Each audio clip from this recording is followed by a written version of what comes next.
The Doc is In is sponsored by Amada Senior Care. Doc, I've never been happier to see you. Everybody left me this morning. I know, it seemed a little bit lonely. I walked in here and I thought, I don't know, maybe somebody was burning popcorn again and everybody was out on the street. I didn't know. Well, thank you for coming. Our chief medical contributor, Dr. Ryan Stanton, is with us again in studio this morning.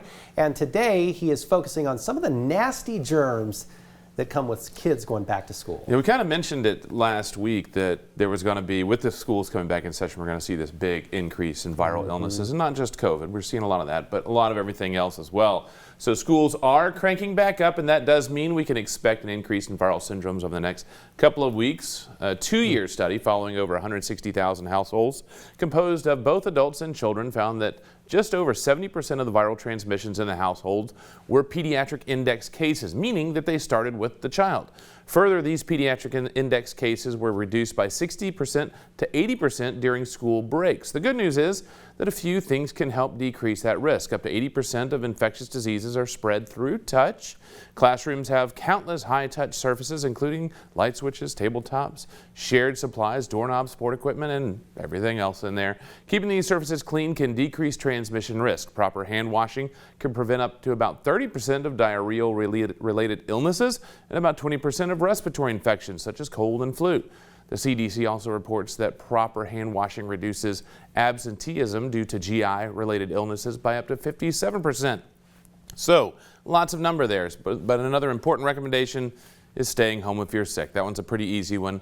With schools back in session, viruses are a common threat, and we'll see the numbers jump in the next couple of weeks, but there's a few things that everybody can do to help decrease that risk, decrease that burden, maybe alleviate just a little bit, because we're not just sharing all the fun adventures of the summer, we're going to share a little viral friends too.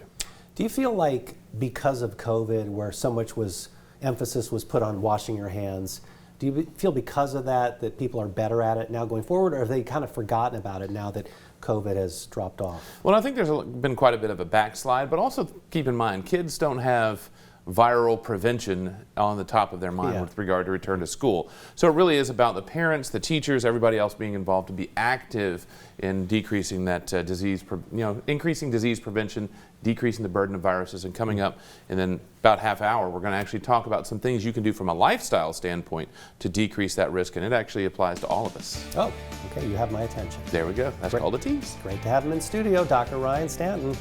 We have much more to get to this morning. Stay with us, and by us, I mean actually us. This is it. There are two people, yeah. You're watching Fox 56 News. Our home, your news.